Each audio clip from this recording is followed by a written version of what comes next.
This is Asako Online. Welcome to Agriculture on Site. In 1840s, when King Mzilikazi came into Matabeleland, he came with him Nkone cattle. Today we are finding out the importance and also the historical value of the Nkone cattle. I'll be speaking to Tara Maidwell, who is a stud breeder at Umvutcha Nkone Stud. Kari, welcome to the program. Thank you for having me. Thank you for having me. At the beginning, Nkone, I've heard Nkone, I've heard Nguni. Maybe if you could just tell me the difference between these breeds. In 1840, King Mzilikazi came north with his tribes. He brought with him his red and white, his black and white Nguni cattle. They were classed as the royal cattle. He came up north, gathered momentum, picked up animals along the way, settled in this area which didn't really have a name at the time. We now know as Matabeleland. In 1840, his son took over from him, succeeded him as king. In 1888, Lobengula moved further north. In that time, these cattle had bred internally within this area, Matabeleland area, their own breeding. No external genes were imported into those breeds. In 1888, Lobengula went north again. The cattle scattered into the bushes, Lupani area, Cholocho area, the harshest environments of our country that we know. In 1960, Matopus Research Station, Cholocho Research Station, looked and saw these animals that were out in the rural areas had survived things like the Rundapest. They had survived things like drought. They had survived tick infestation diseases. And they thought to themselves, why these cattle, they've survived over and above any other cattle. Let's bring them in and research their purposes within this community. So they went out, a man called John Brownlee from Cholocho Research Station. He went and got a small nucleus of these indigenous cattle, as they called them then, to study, to research, to see why they were so resistant to so many things that other cattle had fallen prey to. And they discovered that these animals had come in 1840. They've adapted to the harsh environment around them. They've adapted to the drought. They've adapted to the ticks, to the diseases. There's a misconception. People say drought resistant, disease resistant. There's no such thing as resisting anything.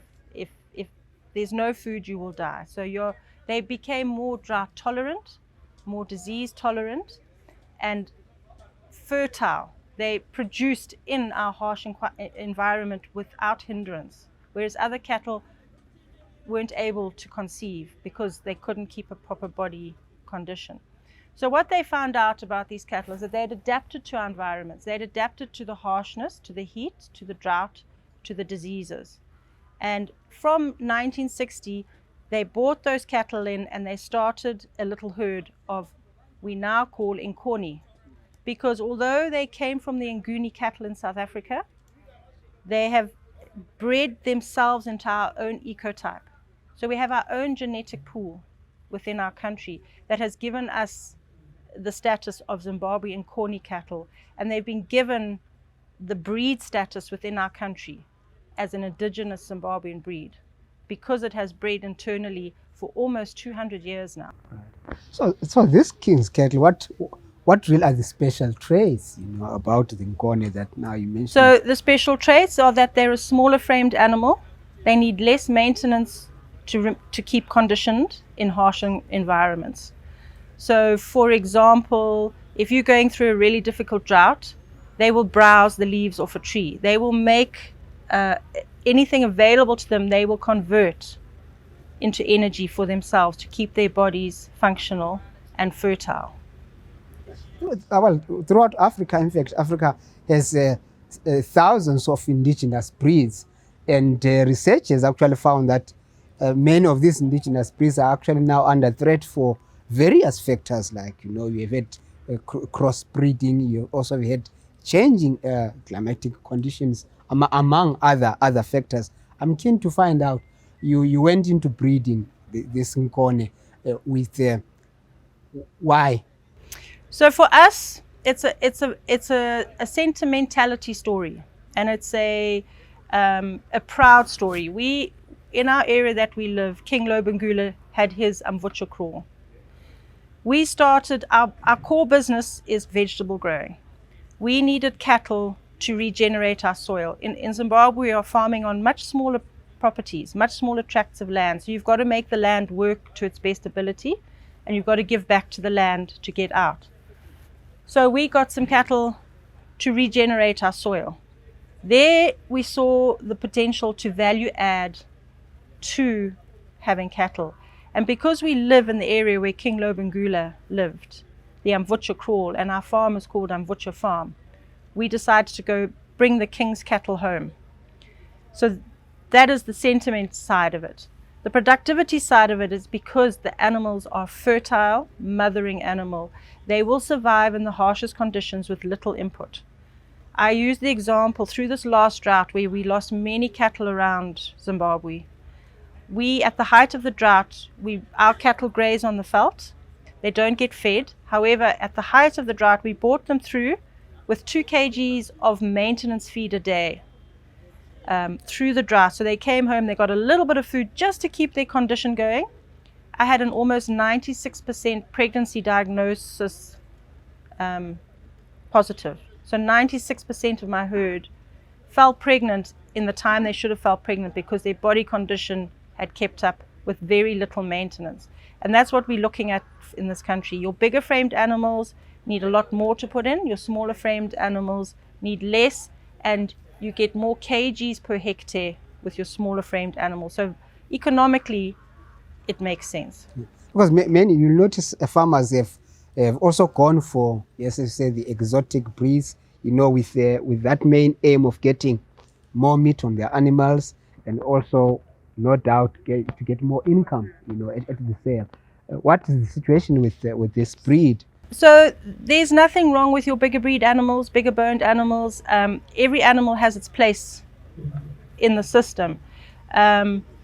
If you are a farmer that can put a lot into your animals with little expense, no problem. But for our environment, we want to be profitable with as little expense as possible. So your smaller framed animals will achieve their potential a lot quicker with less input. They have the same amount of meat on their bones as the bigger framed animal, but it's taken less time and less money to get it there. We talk about livestock units per hectare. We now change that in the farming community to say kgs per hectare. So if you can produce more kgs per hectare, maybe that's 1.5 extra animals to your bigger animals. That's your goal. That's your goal now, is more kgs per hectare as opposed to livestock per hectare. So approximately how many kgs per hectare would this Nkone give? You know, an average, say, farmer who it's a hard one to do, but if you want to look, if your big framed animals, you're going to finish off at maybe 600 kgs, slaughter weight 550. The smaller framed animals, they take a lot quicker to get to where they need to be, and you're looking at maybe 450 kgs. But because they've taken a lot quicker, you can turn around a lot quicker as well. And can we breed this good for meat, milk? Yes, and they're excellent meat, wonderful tasting meat. They're good milkers. They're a very good beef milk cross. They're not dairy animals, so you couldn't make a business out of milking them. But you know, for a small family, there's enough to milk the cow for your family's needs as well as for the calf's needs. Farmers, we have actually, as you said, one of the traits you have mentioned is that these animals are resilient. They are actually hardy, you know, to extreme conditions. Farmers have gone through a drought situation, I think, in Zimbabwe in the last 2-3 years. What advice would you actually give, you know, for farmers interested in actually starting, you know, breeding? So my advice would be, look for your all our indigenous breeds. We've got 3 indigenous breeds in Zimbabwe. The Mashona is the smallest of our indigenous breeds. The Nkone is the middle of our indigenous breeds size-wise, and the Thuli is the biggest of our indigenous breeds. All these 3 breeds offer the farmer the opportunity for a better return on less input. They need less maintenance to get them to the end product. You can cross these breeds with your exotics. We have in this country, we kind of default to our bigger breeds because we haven't been educated enough on our indigenous breeds. Like you said earlier, there's the chance of us losing so many indigenous breeds because they haven't been exposed for what they can give back to the people. So at the end of the day, my advice is concentrate on your smaller breeds. They will give you what you need at the end of the day. You just be patient with the system. Right. No doubt there would be some need for management in field of livestock, as with maybe any other breeds. Is there any particular things that farmers should actually look out for in managing their breed? There's no difference. When you manage cattle, you manage cattle. It's all the same basics, the same things that you need to do. There's a lot of story around the Nkone and their horns. We choose to keep the horns because they play a part in any animal's life. A horn in any animal is a radiator. It helps them regulate their body temperature. So if you think about an animal going through stress, this again is your indigenous breeds. They've come through a hard time. What happens when you're stressed? The first thing that you lose is weight. So same thing in an animal. If they're stressed, they don't eat, they lose weight. You're putting more money because you're trying to get them back up to thing. If they're not stressed, if their horns are helping them regulate their temperature, they're less stressed in the harsh environment. They've adapted to have small udders that are kept inside, but they can feed a family with your tea and your porridge in the morning and their calf, but it doesn't look like they've got plus. And that is because they've developed so that when they're walking in the bush, they've got less chance of thorn bushes scratching, damaging their udders. The same with the bulls. Their sheaths are nice and neat and tight, so that there's no damage when they're out in the bush from trees and things like that. So they've adapted to us, which in turn translates to less management for the owner. There's less management on treating diseases within the reproductive systems of an animal. And maybe I would also just want to touch, yes, you said these are hardy animals, but how do they cope, with, are there any, how do they cope with any diseases at all? Again, that could farmers really be aware of, that they can. So again, there's a lot of people say these animals are disease resistant and drought. There's nothing that's resistant to a disease outbreak. They are more tolerant. They have a higher tolerance within their system of dealing with tick-borne diseases because they've salted themselves. They've adapted to all those diseases many years ago. Now it's bred into them that they have a high tolerance to those diseases. So I would never say to someone, you can put an animal on a farm and never dip it because it's Nkone. That's very bad advice. You have to look at your area and decide if you've got high pressure on your felt, you're going to have a high tick problem. If you've got low pressure on your felt, it's not going to be safe. So if you've got animals all around you, that everyone has to maintain the same dipping program, otherwise you in the middle are not going to succeed because you've got everything around you not succeeding. However, they have a higher tolerance. A little story, we'll put our animals through the race. We've got Nkone and we've got mixed breeds. And we can significantly see the difference. When our Nkone come through, they may have 4 ticks before dipping. The other breeds have got 20 ticks. It's just something in them that's been now adapted that the ticks stay away. But that's not to say that you must never dip your cattle. It's all about management. You've got to manage what you see in your cattle. Awesome.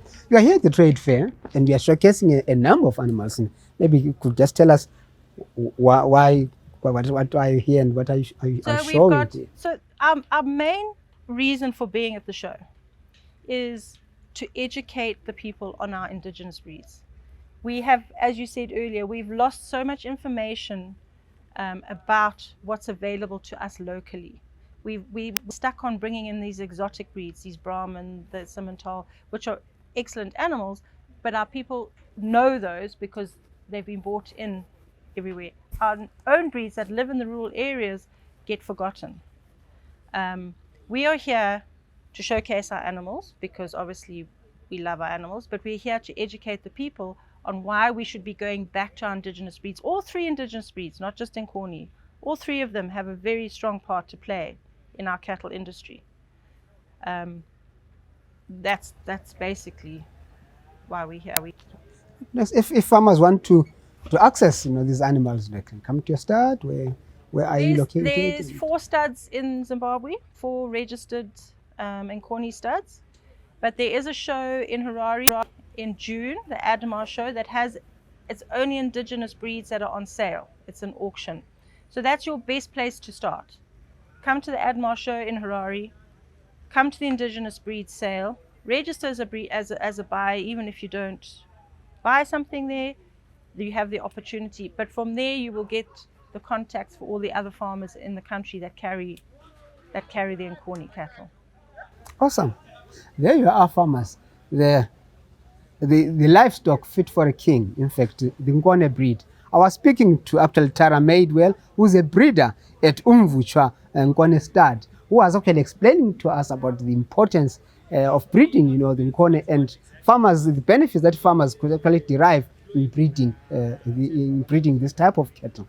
Join us again for our next episode, where we'll be speaking to the movers and shakers in agriculture who contribute to our food security and livelihoods around agriculture. Remember to follow us on all social media platforms on CITE ZW.